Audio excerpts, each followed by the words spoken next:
नमस्कार लाडक्या बहिणींनो, मी उमेश. स्वागत आहे तुमचं मराठी टेक मित्र आपल्या यूट्यूब चॅनलमध्ये.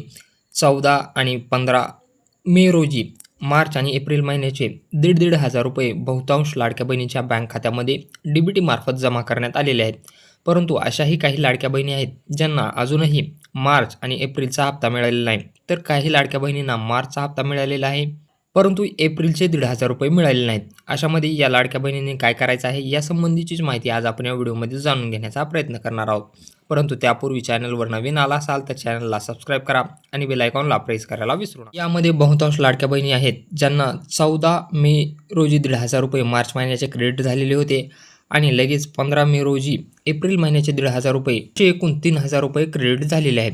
काही लाभार्थी महिलांना फक्त मार्च महिन्याचे 1,500 रुपये मिळालेले आहेत. त्यांचा एप्रिल महिन्याचा हप्ता वितरणाचे बाकी आहे. तर काही महिलांना मार्च आणि एप्रिलचे 3,000 रुपये मिळालेले आहेत. परंतु अशाही काही महिला आहेत ज्यांना अजूनही मार्च आणि एप्रिलचा एकही रुपया मिळालेला नाही. त्यांनी काय करायचं आहे, त्यांनी जर KYC प्रक्रिया पूर्ण केलेली असेल, त्यांना फेब्रुवारी महिन्याचा हप्ता मिळालेला असेल, तर त्यांना नक्कीच मार्च आणि एप्रिलचाही हप्ता त्यांच्या बँक खात्यामध्ये जमा होणार आहे. हे कधीपर्यंत होऊ शकतो, तर त्यासाठी तुम्हाला सोमवार आणि मंगळवार याची वाट पाहावी लागेल. कारण यामध्ये काही लाभार्थी महिलांच्या बँक खात्यामध्ये याचं वितरण सुरू आहे. काही लाभार्थी महिलांना सोमवार किंवा मंगळवारपर्यंत हे पैसे जमा होऊ शकतात.